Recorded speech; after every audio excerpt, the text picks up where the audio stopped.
பசுமையான வயல், நீளமான தென்னை மரங்கள், மூடுபனி மலைகள் என இயற்கை அழகு நிறைந்திருக்கும் கேரளாவின் பாலக்காட்டில் பார்க்க வேண்டிய முக்கிய சுற்றுலா தலங்களை பற்றி காணலாம். இந்த கோட்டை நகரின் முக்கிய அடையாளமாகும். வரலாற்று சிறப்பை கொண்டுள்ள இந்த கோட்டை சுற்றுலாவாசிகளின் ஃபேவரைட் இடமாகும்.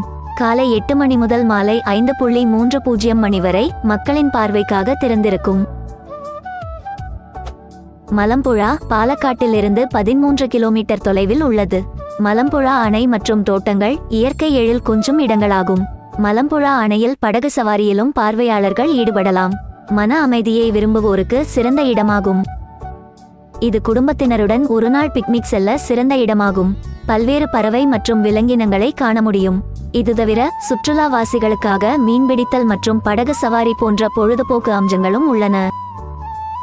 இந்த பள்ளத்தாக்கு வளமான பல்லுயிர் வளத்தை கொண்டுள்ளது. அரிய வகை விலங்குகள் மற்றும் பறவைகள் பள்ளத்தாக்கில் காண முடியும்.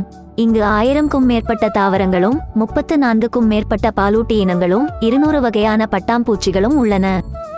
இந்த அணை பாலக்காடு நகரிலிருந்து 80 கிலோமீட்டர் தொலைவில் அமைந்துள்ளது.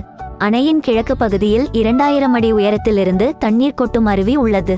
இந்த இடத்தின் அழகும் குளிர்ச்சியான காலநிலையும் சுற்றுலாவாசிகளை அதிகளவில் ஈர்க்க செய்கிறது. இந்த மிகப்பெரிய அழகிய அணை பாலக்காடு நகரிலிருந்து 48 கிலோமீட்டர் தொலைவில் உள்ளது. செருக்குன்னன்புழா ஆற்றில் கட்டப்பட்டுள்ள இந்த அணை பகுதியில் ஏராளமான விலங்குகளை காண முடியும். இது மக்களிடையே பிரபலமான சுற்றுலா தலமாகும். தேயிலை மற்றும் காபி தோட்டங்களால் சூழ்ந்திருக்கும் இந்த மலைப்பிரதேசம் மேற்கு தொடர்ச்சி மலைகளின் பரந்த காட்சிகளை வழங்குகிறது. அதன் வளைவுகளில் வாகனத்தை ஓட்டுவது மிகவும் சவாலாக இருக்கக்கூடும். இது பாலக்காட்டின் மறைக்கப்பட்ட ரத்தினமாகும். சுமார் 45 மீட்டர் உயரத்திலிருந்து தண்ணீர் பாயக்கூடும்.